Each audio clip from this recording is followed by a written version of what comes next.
Emotions को handle करना बहुत ही ट्रिकी होता है, खासकर तब जब वो नेगेटिव होते हैं। आप तुरंत अपने गुस्से या फ्रस्ट्रेशन को कंट्रोल नहीं कर सकते, चाहे आप कितनी भी कोशिश कर लें। लेकिन अपने इमोशंस को हैंडल करना पॉसिबल है, ये समझ कर के कि ये सिर्फ थोड़ी देर के लिए आते हैं और फिर चले जाते हैं। जैसे पेनी लोप को ये सोच कर के बड़ी चिड़चिड़ाहट होती है कि वो देर से उठी है, इसके बाद उसे जल्दी जल्दी नहाना पड़ता है, ब्रेकफास्ट करना पड़ता है और काम पर भागना होता है। इस फ्रस्ट्रेशन की फीलिंग से वो जल्दी बाहर नहीं आ पाती। अगर वो खुद को बोल भी दे कि उसे इस चीज से बाहर निकलना चाहिए, तो भी ये तरीका काम नहीं करता।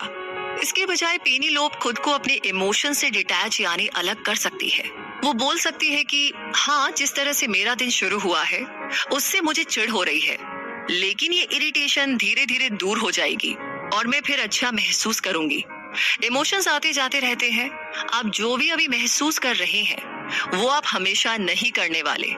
तो नेगेटिव इमोशंस बुरी चीज नहीं है, इन्हें आप इतना भी बेकार मत समझिए। कई बार ये आपके लिए एनकरेजमेंट का रीजन भी साबित होते हैं कि आपको कुछ करना चाहिए। हार की फीलिंग आपको अगली बार और ज्यादा मेहनत करने के लिए पुश करती है। किसी अपने का खोना आपको उन लोगों की कदर करवाने लगता है जो आपके पास अभी मौजूद है। अगर आप अभी भी नेगेटिव इमोशन से डील करते करते परेशान हो चुके हैं, तो उस टाइम को याद कीजिए जब आपने उन्हें पास्ट में एक्सपीरियंस किया था। आप इस चैलेंजिंग सिचुएशन को पहले भी फेस कर चुके हैं और तब भी आप उससे निकल पाए थे, चाहे आपको कितना भी बुरा क्यों ना लग रहा हो। आपको पता होना चाहिए कि ये फीलिंग भी चली जाएगी। नेगेटिव इमोशन से डील करने का एक और हेल्दी तरीका है कि इस बात को हमेशा याद रखें कि आपको डिफाइन नहीं करते।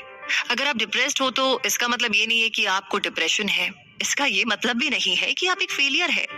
जो भी आपको अभी महसूस हो रहा है एक इंसान के तौर पर आपको किसी से कम नहीं बनाता। एक बार फिर से आपको याद दिला दे कि आपको खुश रहने के लिए एक्टिव होकर पॉजिटिव एटीट्यूड बनाए रखना होगा। क्या आपने ये कहावत सुनी है? आप जो सोचते हैं उसी को अट्रैक्ट करते हैं। ये पॉजिटिव और नेगेटिव स्टेट दोनों पर अप्लाई होता है। तो सोचिए अभी आप कहाँ किस इमोशन में है। मान लो कि अभी आप किसी बुरी सिचुएशन में हो। जिस टेस्ट के लिए आपने इतनी मेहनत से पढ़ाई की थी उसमें आप पास नहीं हो पाए और ऊपर से आपकी स्कॉलरशिप की एप्लीकेशन भी रिजेक्ट हो गई। ये दोनों इवेंट आपको अपनी लाइफ के उन बाकी के एरिया पर फोकस करने देगी जो गलत जा रहे हैं। हो सकता है कि ऐसे में आपको याद आए कि अरे, आपका वजन तो बढ़ रहा है। आपको लगता है जैसे कोई आपको पसंद नहीं करेगा। आप अकेले और उदास महसूस करते हैं। नेगेटिविटी को खुद पर हावी होने देना बहुत ही आसान है, लेकिन जो इमोशन आप पर हावी हो रहा है आपको उसकी पकड़ से खुद को आजाद करना होगा। जैसा कि हमने पहले भी बताया, जब आपको कोई फीलिंग आए तो आपको उस फीलिंग के बारे में अवेयर होना होगा। खुद को बार बार याद दिलाते रहिए कि ये फीलिंग जल्दी ही चली जाएगी। ये आपको अपने इमोशंस को और उन्हें क्या ट्रिगर करता है इस चीज को ट्रैक करने में भी मदद करेगी। आइए हम इसे एक एग्जाम्पल से समझते हैं। सोफिया को एहसास हुआ कि गलती करने से उसे गुस्सा आता है। वो छोटी छोटी गलतियों पर खुद पर गुस्सा करती है। सोफिया ने इसे एक पेपर पर लिखा और जब भी उसे गुस्सा आता वो खुद को ऑब्जर्व करने लगती। अक्सर वो पास्ट में की गई अपनी दूसरी गलतियों पर भी फोकस किया करती थी।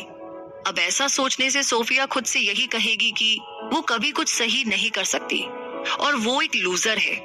लेकिन सोफिया ने इस नेगेटिव साइकिल से बचने का एक तरीका ढूंढ लिया था। वो खुद को याद दिलाती थी कि वो भी एक आम इंसान है और उससे भी गलतियां हो सकती है। सोफिया खुद को ये भी याद दिलाती कि उसने अपनी जिंदगी में कुछ अचीवमेंट तो किया ही है। तो थॉट्स यानी कि विचार के नेगेटिव साइकिल को रोकने के लिए खुद को ऑब्जर्व करने की हैबिट डालिए। पता लगाइए कि आपके इमोशंस को क्या ट्रिगर करता है। उस दौरान आप खुद को क्या क्या कहते हैं। वो कौन सी चीज है जिसने आपको इस नेगेटिव साइकिल से बाहर निकलने में मदद की थी और आपने उससे क्या सीखा। वैसे जहां तक सीखने की बात है तो अगले चैप्टर में हमें बहुत कुछ सीखना होगा, यानी कि changing your interpretation. External factors सिर्फ आपकी खुशी के लिए 10% जिम्मेदार होते हैं। एक्सटर्नल फैक्टर्स के एग्जाम्पल में आता है कि आपके पास कितना पैसा है। दूसरा एग्जाम्पल होगा जिंदगी में कोई चीज अचीव करना, जैसे कि 30 से पहले शादी कर लेना।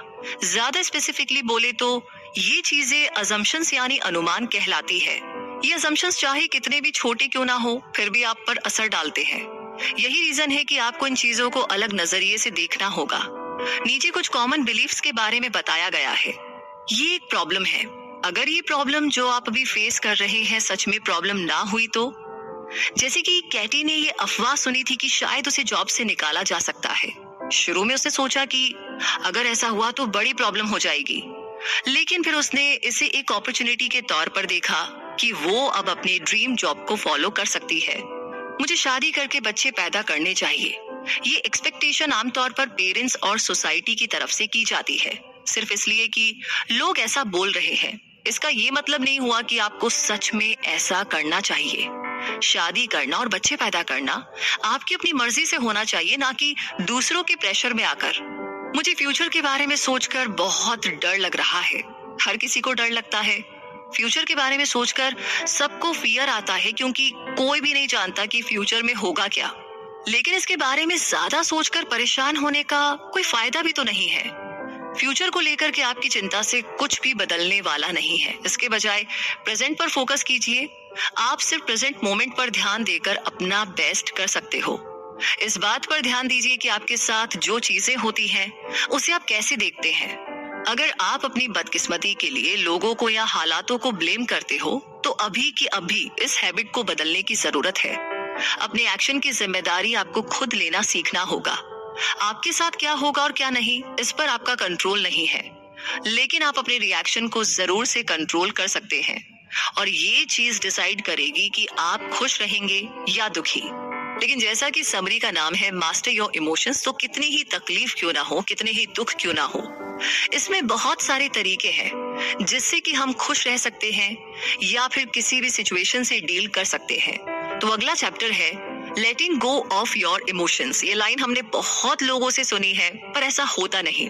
चलिए जानते हैं कि ऐसा करना कैसे है। जिंदगी में अगर खुश रहना है तो अपने इमोशंस को दिल में दबाकर मत रखो। गुस्सा, कड़वाहट और बाकी नेगेटिव इमोशंस आपको मेंटली और इमोशनली डैमेज कर सकते हैं। इससे पहले के चैप्टर्स में हम ये चीजें पहले ही डिस्कस कर चुके हैं, और ये बताने की जरूरत नहीं कि इसमें फिजिकल मैनिफेस्टेशन भी नजर आते हैं। जैसे कि जब आपको गुस्सा आता है तब आप कैसा महसूस करते हैं। आपके दिल की धड़कन बढ़ जाती है, आपकी हथेलियों में पसीना आता है, आपको गर्मी महसूस होने लगती है, और आप किसी भी चीज पर कॉन्सेंट्रेट नहीं कर पाते। इसलिए ये जरूरी है कि आप अपने इमोशंस को दिल में दबाकर ना रखें। सबसे पहले अपने इमोशंस को खुद से अलग करके ऑब्जर्व कीजिए। जब पैनी के बॉस ने तीसरी बार उसके काम में करेक्शन किया तो उसे बड़ा स्टूपिड जैसा महसूस हुआ। उसे ऐसा लगा जैसे कि वो ये जॉब और पोजीशन डिजर्व ही नहीं करती। अब ऐसे में पैनी के लिए स्टूपिड महसूस करना बहुत ही नॉर्मल था, लेकिन उसने डिसाइड किया कि वो खुद को इस फीलिंग से डिटैच्ड यानी कि अलग रखेगी। उसने सोचा कि मुझे स्टूपिड जैसा फील हो रहा है, लेकिन मैं स्टूपिड नहीं हूँ। खुद को इमोशन के साथ जोड़कर देखना और इमोशन को खुद से अलग चीज के तौर पर देखने में बहुत फर्क होता है। उसने खुद को नेगेटिव बातें सुनाने से भी रोका। ऐसे में आम तौर पर पैनी उन पलों को याद करने लगती थी जब उसने स्टूपिड जैसा महसूस किया था। ये चीज उसे खुद के बारे में और भी बुरा महसूस कराती थी। तो पैनी ये सोचकर अपने स्टूपिड फील करने की फीलिंग को बढ़ाना नहीं चाहती थी। दूसरा, अपने इमोशन को एक लेबल दीजिए। इमोशन को एक ऐसी चीज समझिए जो टेम्पररी है। जैसे कि आप कोई कपड़ा पहनते हो तो उसे बदलते भी हो। इमोशंस आपको डिफाइन नहीं करते। अपने इमोशंस को देखने का नजरिया चेंज करने के लिए उस चीज पर वापस जाइए जो पैनी ने किया था। ये सोचने के बजाय कि मैं बहुत दुखी हूँ, इस स्टेटमेंट को एकदम अलग तरीके से फ्रेज कीजिए, जैसे कि मुझे दुख हो रहा है या मुझे दुख महसूस हो रहा है। तो ये चीज आपके और आपके इमोशन के बीच कुछ दूरी क्रिएट करेगी। इस तरह आपके लिए उनसे दूर होना आसान हो जाएगा। तीसरा है, अपने इमोशंस को पकड़कर मत रखो, उन्हें जाने दो, लेट गो। ये समझिए कि ऐसे दो कारण हैं जिनकी वजह से आप अपने इमोशंस पर डिपेंडेंट हो जाते हैं। पहला तो ये कि उस कहानी या उन बातों को और मजबूत कर देता है जो आप खुद को सुनाते हो। जब आप उदास होते हो तो उस टाइम आप और भी ज्यादा दुखी महसूस करना चाहते हो। ये बड़े अफसोस की बात है कि आमतौर पर लोगों के अंदर खुद को तकलीफ पहुंचाने की टेंडेंसी होती है। दूसरी बात, आपको लगता है कि आप अपने इमोशंस हो, लेकिन आपको पता है ये बात क्यों सच नहीं है। आप तब तक परेशान रहोगे जब तक आप खुद को अपनी फीलिंग्स के साथ जोड़ना बंद नहीं करोगे। जैसे कि एमिली को अधूरापन सा महसूस होता है। अपने दोस्तों और कलीग्स के कंपैरिजन में वो खुद को लूजर समझती है। वो लोग इतने पर्सनल माइलस्टोन्स अचीव कर रहे थे कि एमिली को उनसे जलन होने लगी थी। तो एमिली ने डेली गोल्स की एक टू डू लिस्ट बनाई। उसे खुद पर प्राउड महसूस करने की जरूरत थी। उसने वो सारे गोल्स लिस्ट से हटा दिए जो एक दिन में करना नामुमकिन था। जैसे कि एमिली ने लिखा कि वो अपनी हेल्थ को इम्प्रूव करने के लिए 1 घंटा जॉगिंग करेगी, लेकिन सक्सेसफुली 1 घंटा जॉगिंग करने के लिए डेली प्रैक्टिस करने की जरूरत होगी।